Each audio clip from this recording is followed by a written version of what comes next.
Podcast where we're calling a spade a spade. Great to be here with you guys today. I've said this before and I'll say it again. There's no CBA deal. The players don't want to agree to what the owners are proposing. Perfect.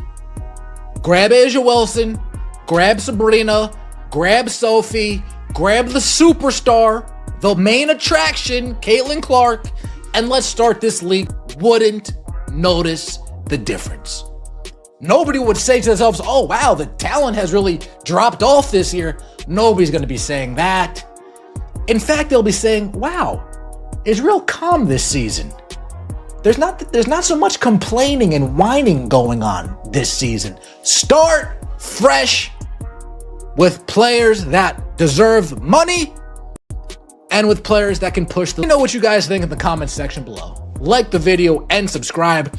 These players are so committed to the downfall of their own league. They've tried forever to get noticed by the mainstream. In comes Caitlin Clark. Finally, they get noticed. They've tried so long to get paid what they think that they're owed. In comes Caitlin Clark. Owners actually see someone that can make them dollar signs and they say, you know what? The players believe that they're entitled to more money. The old guard fans have brainwashed them into thinking that they are entitled.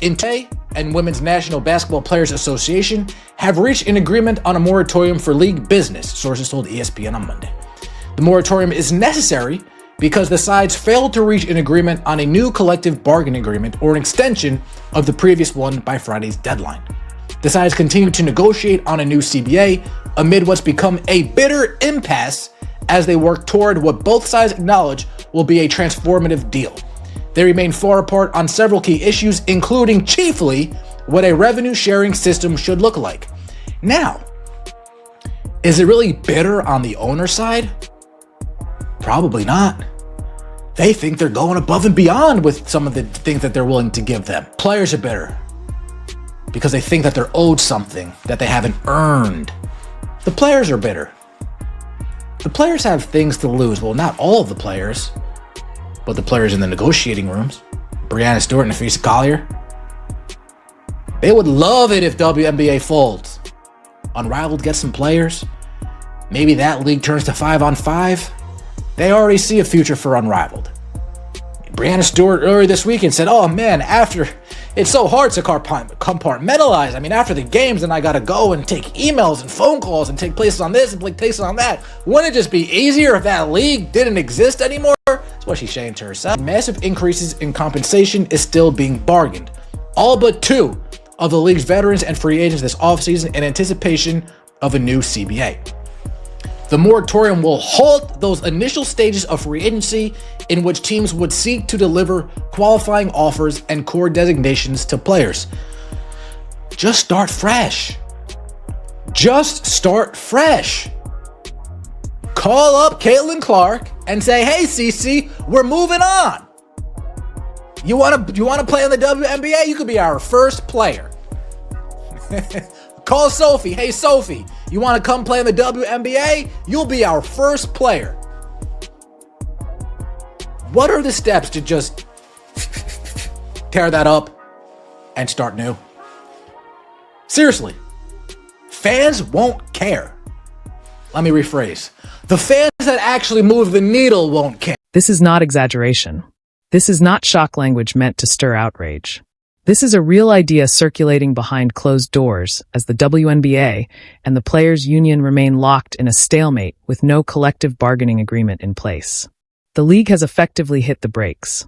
Business operations are paused. Free agency is frozen in uncertainty. Contract talks are suspended with no clear timeline. Teams cannot plan rosters.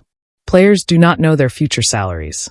Sponsors and broadcasters are watching carefully, waiting for clarity that has not arrived. What began as tense negotiations has hardened into something far more dangerous. Trust between ownership and players has eroded to the point where extreme options are now being discussed out loud. Some executives are openly questioning whether the current structure can even survive. Others are floating the idea of dismantling the system entirely and rebuilding from scratch. That is how deep the divide has become. Not disagreement, not frustration, but institutional paralysis. At a time when the league is carrying more visibility, media attention, and financial pressure than at any point in its history, it finds itself unable to move forward. The moment demands stability. Instead, the sport is standing still. This is why this moment matters so much. The previous collective bargaining agreement officially expired at the end of the week. No extension was reached. No temporary bridge was signed. That pushed the league into what labor experts call a status quo period. On paper, the old rules still exist. In reality, almost nothing can move forward. Teams were ready to issue qualifying offers to free agents using the old framework. Players refused to sign. They made it clear they will not commit to contracts while a completely new pay system is still being debated. The scale of the freeze is massive. Out of 86 veteran players in the league, 84 are technically free agents right now. That means almost the entire experienced workforce is sitting idle, waiting for clarity that does not exist. At the center of the standoff is revenue sharing. Ownership has proposed raising the players' share from roughly 9% to 15%. Players are demanding closer to 30%, calculated before expenses are removed. That difference is not cosmetic. It represents hundreds of millions of dollars over the life of the agreement. It also determines how risk, growth, and sustainability are divided going forward. Owners argue the league is still building financial stability and cannot commit to numbers that assume profits already exist. Players argue that the league's recent growth proves the money is there and that they deserve a far larger slice of what they help generate. Until that gap closes, nothing else moves. No signings. No roster planning. No long-term certainty.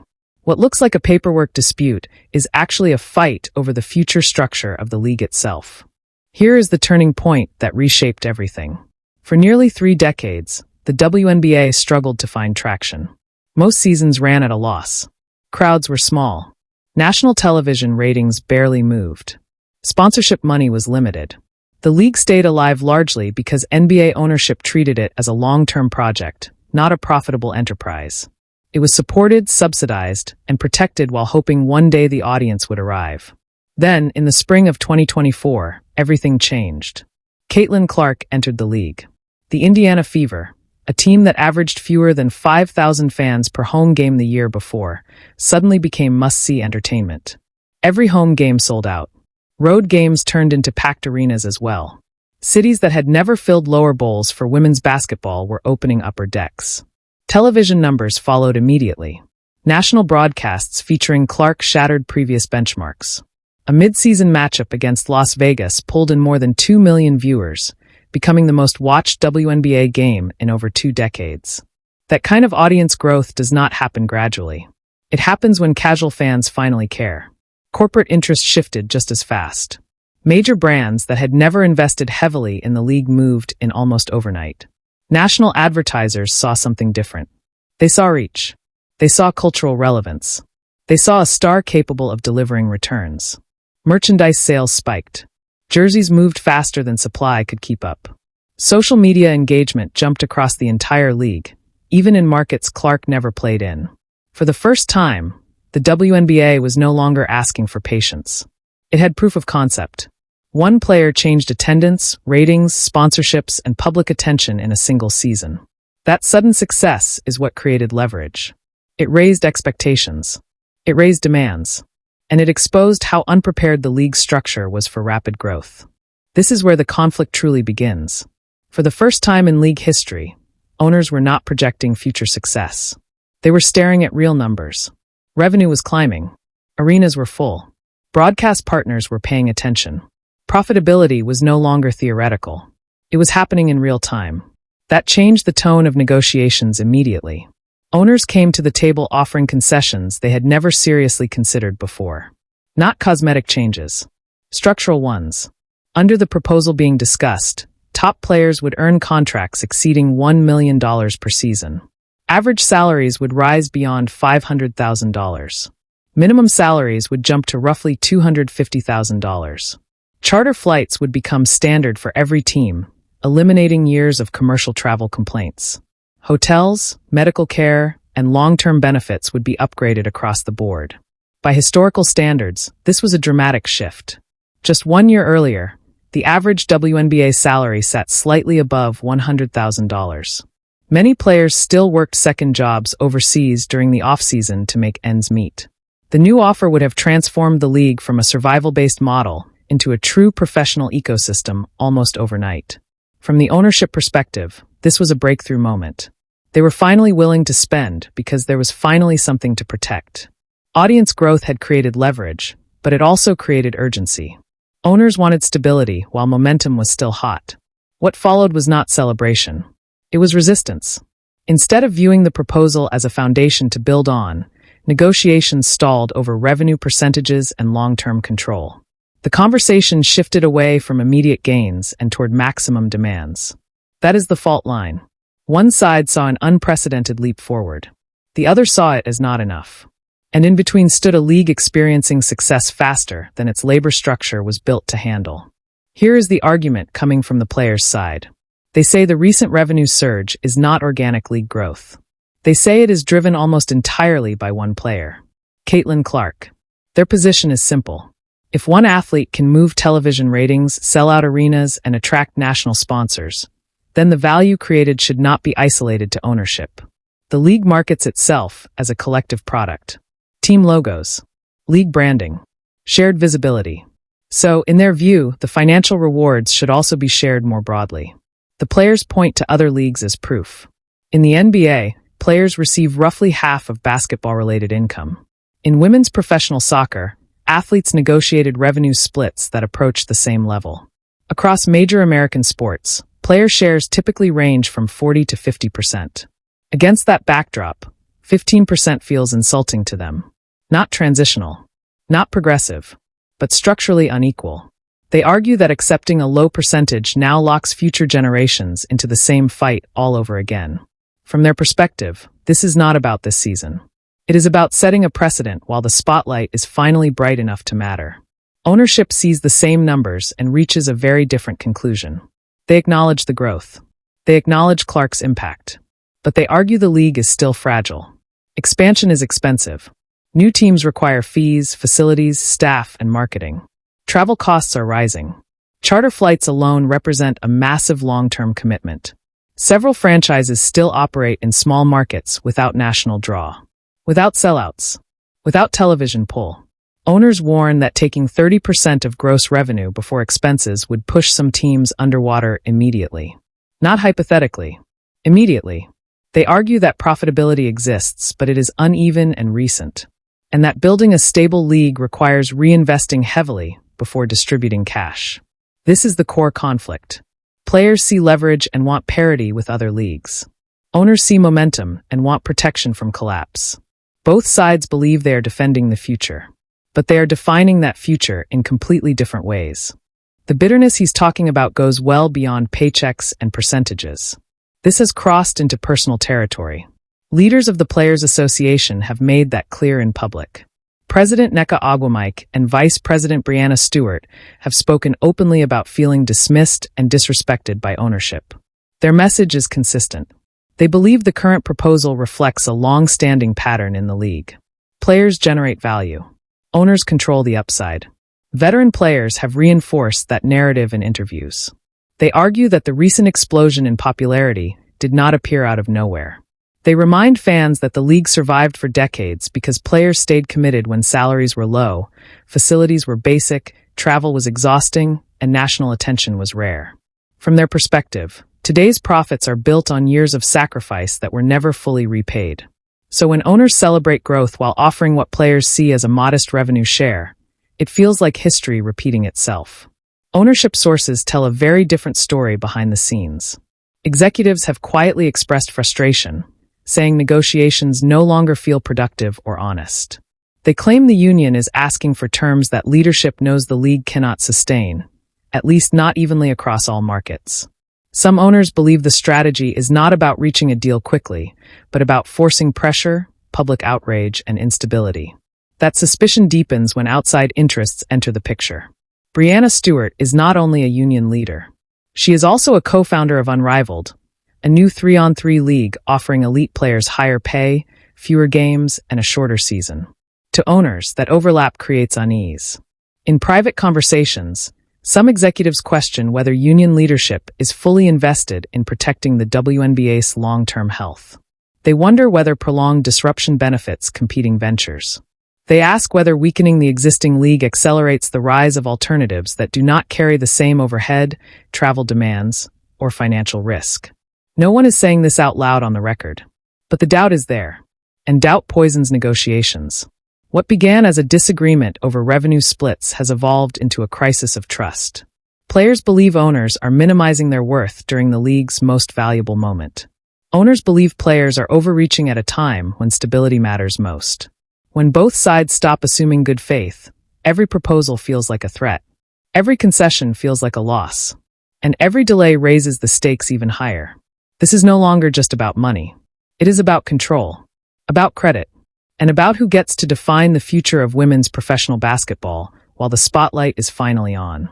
The moratorium he's describing is not a technical detail. It is a full stop. Under normal conditions, free agency would have opened on January 21st. Teams would already be deep into negotiations. Offers would be on the table. Players would be making decisions about their futures. Front offices would be shaping lineups and planning rotations. None of that is happening. Chicago cannot speak to free agents. Los Angeles cannot extend qualifying offers. Teams with cap space cannot use it. Players who expected movement, raises, or stability are trapped in uncertainty. Some are coming off career seasons with no way to capitalize on momentum. Others are veterans waiting on what could be their final contract. The timing makes this freeze especially dangerous. Training camps are scheduled to open in early May. That window matters. Rosters are not just names on paper. They require time to come together. Coaches need weeks to install systems. Players need repetition, conditioning, and chemistry. If a new agreement is not reached by mid-March, teams lose critical preparation time. If talks stretch into April, the situation becomes chaotic. Contracts would be rushed. Camps would open incomplete. And the quality of play would suffer immediately. Push it any further, and the threat becomes existential. A delayed start, a shortened season, or a season that never gets off the ground. The league and the Players Association did agree to extend the moratorium. That decision keeps negotiations alive. It prevents a legal free-for-all. It avoids an instant breakdown. But an extension is not progress. Sources on both sides describe the talks as tense and circular. The same arguments keep resurfacing. Revenue share, expense risk, long-term control, short-term leverage.